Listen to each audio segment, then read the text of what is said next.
Hello friends, good morning. Today our topic is accounting ratio. Accounting ratio में अपन कर रहे हैं रिवीजन। रिवीजन में जितने भी क्वेश्चंस होते हैं थोड़े डिफरेंट टाइप के होते हैं और उनका डिफ़िकल्टी लेवल भी थोड़ा हायर रहता है, इसलिए इस वीडियो को आप ध्यान से देखें, अंत तक देखें। हमारे चैनल को सब्सक्राइब करें और अपने फ्रेंड्स के साथ में शेयर करें ताकि उनको भी इसका एडवांटेज मिल सके। यस, अपन कर रहे हैं question number 185। Question number 185।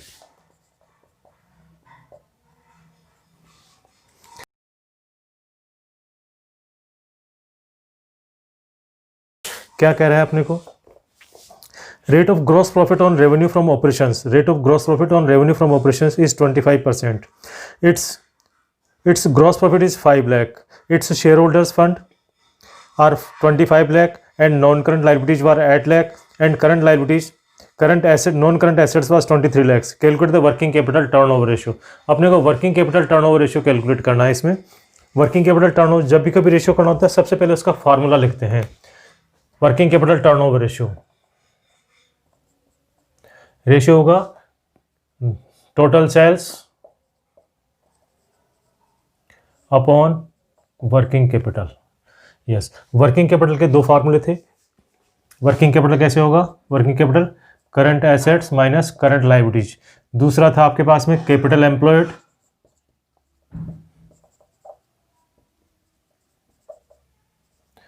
Employed minus non current assets. दो फार्मूले थे, जैसे क्वेश्चन की सिचुएशन होती उस हिसाब से अपन कैलकुलेट कर लेते हैं। यहां पे ये कह रहा है कि rate of gross profit on revenue from operation is 25%। GP is 25% कह रहा है। जीपी 25%। यह नहीं बता रहा है कि किसका 25% है। Then assume on sales. ये किसका 25% होगा? Of sales. सेल्स का 25% मान लेंगे अपन इसको। अब सेल्स अपने को चाहिए, ये 25% है सेल्स का, तो क्या मानेंगे? सेल्स एज्यूम 100, सेल्स को 100 मान लेंगे। तो अब अपने को क्या मालूम करना है? सेल्स मालूम करनी है। जो मालूम करना होता है फिगर ऊपर रखते हैं, 100/25 इंटू प्रॉफिट का इक्विवेलेंट क्या दिया इसने? 5 लाख। ग्रॉस प्रॉफिट दिया 5 लाख, तो ये आ गया आपके पास में 20 लाख। सेल्स आ गई आपके पास में 20 लाख, तो सेल्स का फिगर मिल गया 20 लाख। अब आता है वर्किंग कैपिटल। वर्किंग कैपिटल कैसे कैलकुलेट करेंगे? It is gross profit, it's share holders fund 25 lakh, non current liabilities 8 lakh and non current assets 23 lakh. यहाँ पे सेकंड वाला फार्मूला अप्लाई होगा आपके पास में। कैपिटल एम्प्लॉयड, कैपिटल एम्प्लॉयड में होते हैं share holders fund plus non current liabilities. ये वाला फार्मूला काम लेंगे अपन। ये इंफॉर्मेशन अवेलेबल नहीं है अपने पास में। यस, ये कह रहा है share holders fund 25 lakh plus non current liabilities 8 lakh minus non current assets 23 lakh. 25 और 33 20 10 लाख। ये आपका वर्किंग कैपिटल आ गई 10 लाख। अब अपन फार्मूले वैल्यू पुट करते हैं। टोटल सेल्स क्या हो गया? टोटल सेल्स है 20 लाख, वर्किंग कैपिटल है 10 लाख, रेशियो आ गया 2 times. Working capital turnover ratio क्या आया? 2 टाइम्स। इस तरह से इस क्वेश्चन में सेल्स कैलकुलेट करने के लिए भी आपको मेथड कुछ फार्मूला अप्लाई करना पड़ा। नॉर्मली जो क्वेश्चंस आते हैं उनमें ग्रॉस प्रॉफिट कैलकुलेट करते हैं, यहाँ सेल्स कैलकुलेट करनी पड़ी अपने को। यस, नेक्स्ट क्वेश्चन करते हैं 210।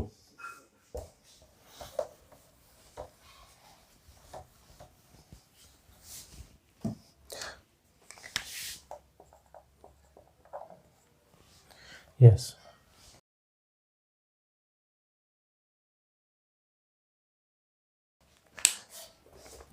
क्या कह रहा है आपने को?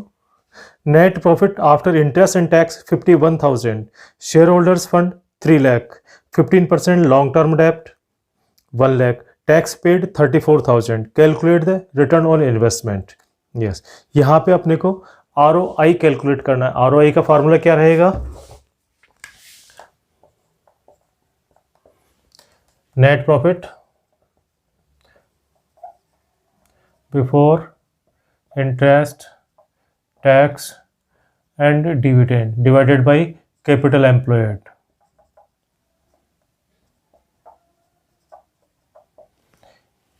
ROI इंटू 100, ये आपके पास में ROI का फार्मूला होता है। अब यहाँ पे क्या कह रहा है ये, net profit after interest and tax दोनों के बाद में है, अपने को बिफोर वाला चाहिए, तो क्या करेंगे, इसमें ऐड करेंगे, टैक्स भी करेंगे 51,000, share holders fund 3 lakh, non current long term डेप्ट 4 lakh and tax paid 34,000 plus tax 34,000।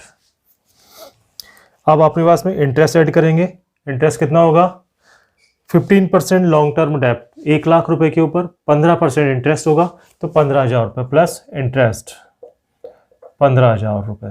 ये आपके पास में आ जाएगा profit before interest tax and dividend, 4 5 5 10 5 1 4 4 10 1 lakh. तो नेट प्रॉफिट बिफोर टैक्स आ गया 1 लाख। अब आपको चाहिए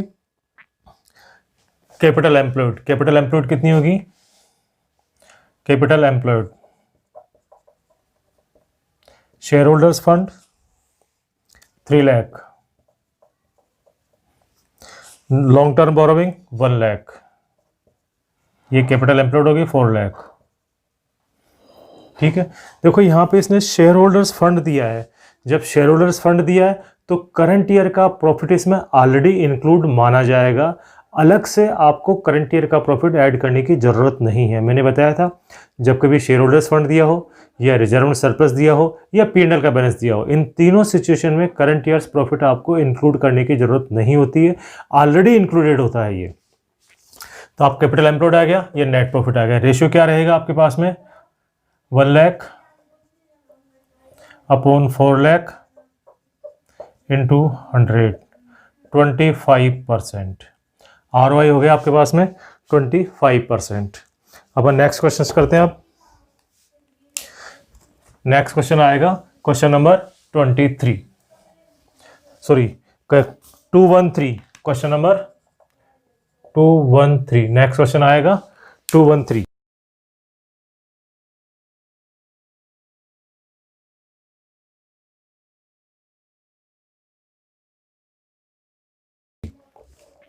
क्या कह रहा है इसमें, net profit after interest and tax 44,000, net profit after interest and tax 44,000, equity share capital after दिया है इसने, अपने को बिफोर वाला चाहिए, एडजस्टमेंट करने पड़ेंगे। Equity share capital 2 lakh, 12% preference share capital 40,000, 15% debenture 80,000, reserve and surplus 80,000, tax paid 40,000। अब तक के क्वेश्चंस में अपने को टैक्स की रेट देता था, यहाँ पे इसने टैक्स का अमाउंट दे दिया, तो वही अपने ROI चाहिए। इसमें भी ROI का फार्मूला वही था अपने पास में, net profit before interest tax dividend divided by capital employed into 100। अब यहाँ पे नेट प्रॉफिट कैलकुलेट करते हैं, मेथड वही है, net profit after interest and tax 44,000 plus tax का पेमेंट किया इन्होंने, tax paid 44,000 plus interest on long term borrowing 12% preference share, 15% debenture 80,000 की 15% डिवेंचर, इस पे इंटरेस्ट होगा 12,000 रुपये, 12,000 टोटल कर दिया इनका 1 lakh. Net profit before tax आ गया 1 लाख। अब आता है कैपिटल एम्प्लॉयड, कैपिटल एम्प्लॉयड में net profit equity share capital 2 lakh, equity share capital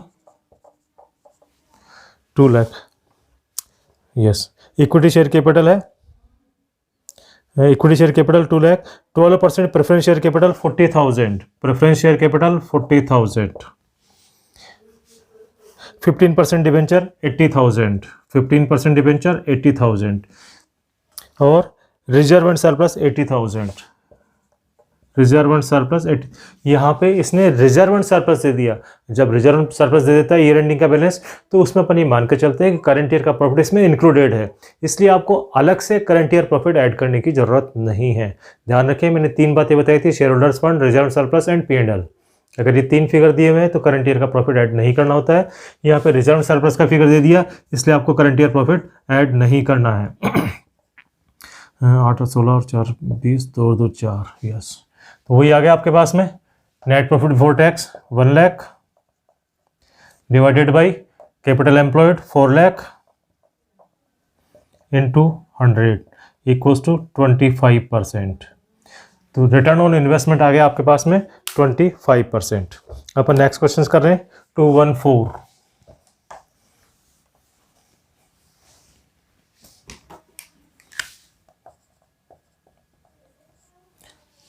214 कर रहे हैं, क्या कह रहा है ये? Company has a loan 15 lakh as a part of its capital employed. The interest payable on loan was 15% and ROI of the company was 25%. The rate of income tax is 60%. What is the gain to shareholders due to loan raised by the company? Yes, ये question आ गया to decide the borrowing policy of the company, कि आपको company को funds बोरो करने चाहिए या नहीं करना चाहिए। इसमें सिंपली मैंने बताया था कि rate of return on investment is higher than borrowing cost, then we must borrow the funds if needed। यदि आपके पास में ROI बोरोइंग कोस्ट से या इंटरेस्ट से ज़्यादा है तो आपको कुछ ना कुछ पैसा बचेगा, इसलिए आप बोरो कर सकते हैं अगर ज़रूरत है तो। अब इसी क्वेश्चंस को ये इम्प्लीमेंट कर रहे हैं। Yes, loan 15 lakh as a part of its capital employed, इसमें ROI 25%। 25%, इसका मतलब जितने पैसे आप इन्वेस्ट करते हैं उसका 25% आपको रिटर्न मिलता है इसमें। तो 15 लाख का 25% प्रॉफिट, 15 लाख इंटू 25%, 3,75,000। 3,75,000 आएगा आपके पास में। The interest payable 15% and ROI 25%। Yes, अब इंटरेस्ट लेस कर देंगे 15%, less interest 15% on 15 lakh, 2,25,000 less कर दिया तो प्रॉफिट कितना बचा आपके पास में?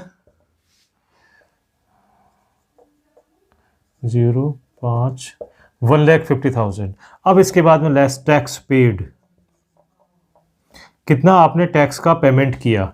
टैक्स की रेट बता रहा 60%, 15,000 सॉरी 1,50,000 का 60% 90,000 आपने टैक्स का पेमेंट किया था, फिर कितने पैसे बच गए?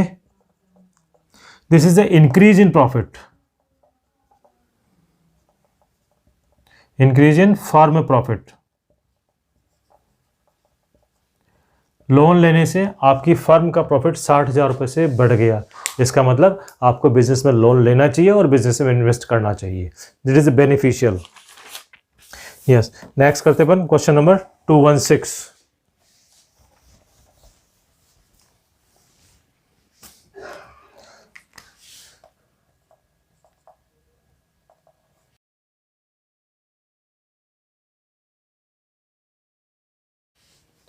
यस, क्वेश्चन नंबर 216 क्या कह रहा है?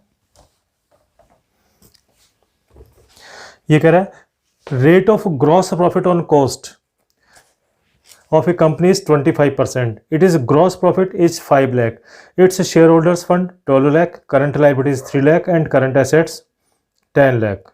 यस, यहाँ पे क्या कह रहा है? Working capital turnover ratio calculate करना अपने को।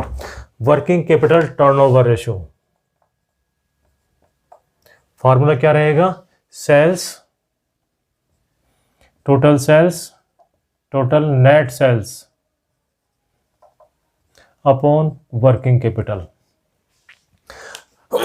अब ये कह रहा है अपने को rate of gross profit on cost of the company 25%। अपने को ये सेल्स नहीं बता रहा है तो सेल्स कैलकुलेट करनी पड़ेगी, उसके लिए रेफरेंस दिया gross profit. Gross profit is 25% of cost. Gross profit क्या है? 25% ऑफ कॉस्ट, जितनी कॉस्ट है उसका 25% है कॉस्ट। और एक्चुअल वैल्यू उसने क्या दी इसकी ग्रॉस प्रॉफिट की 5 लाख, दैट इज 5 लाख। जो ग्रॉस प्रॉफिट है 5 लाख रुपए कॉस्ट का है। ये कॉस्ट अपने को पता नहीं है तो एज्यूम कर लेते हैं cost equals to 100 plus GP, cost का 25% एंड सेल्स प्राइस हो गई 125। अब अपने को क्या मालूम करना है 125 मालूम करना है। गिवन सिचुएशन क्या है 25, तो जो मालूम करना होता है वो ऊपर रखते हैं। 125 अपॉन 25 इंटू 5 लाख, ये आ जाएगा आपके पास में 25 लाख। सेल्स आ गई आपके पास में 25 lakh, this is the sales. ये जो मालूम करना था अपने को सेल्स वो आ गई 25 लाख। अब चाहिए वर्किंग कैपिटल। वर्किंग कैपिटल का क्या फार्मूला है current assets minus current liabilities. क्या दिया इसने करंट लायबिलिटीज भी दी और करंट एसेट्स भी दिए। Yes 10 lakh minus current liabilities है 3 लाख, ये आ गया आपके पास में 7 लाख। करंट लायबिलिटीज भी आ गई और वर्किंग कैपिटल भी आ गई, सेल्स भी आ गई आपके पास में। अब अपन लेंगे रेशियो। रेशियो क्या होगा total sales 25 lakh divided by 7 lakh, ये आ जाएगा 7 7 या 21, 4 बज के 40, 40 का मतलब 7 पंजे 35,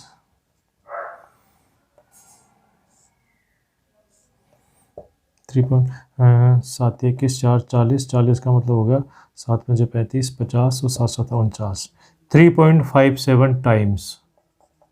ये रेशियो आ गया आपके पास में 3.57 टाइम्स। इस तरह से अपन ने जो मोस्ट इम्पोर्टेंट रेशियो था आपके पास में ROI, उसको अपन ने डिफरेंट टाइप के क्वेश्चंस किए हैं अपने। आशा करता हूँ आपको सभी क्वेश्चंस अच्छे लगे होंगे, समझ में आए होंगे। आप हमारे इस वीडियो को लाइक करें, हमारे चैनल को सब्सक्राइब करें और अपने फ्रेंड्स के साथ में शेयर करें ताकि उनको भी इसका एडवांटेज मिल सके। Thank you.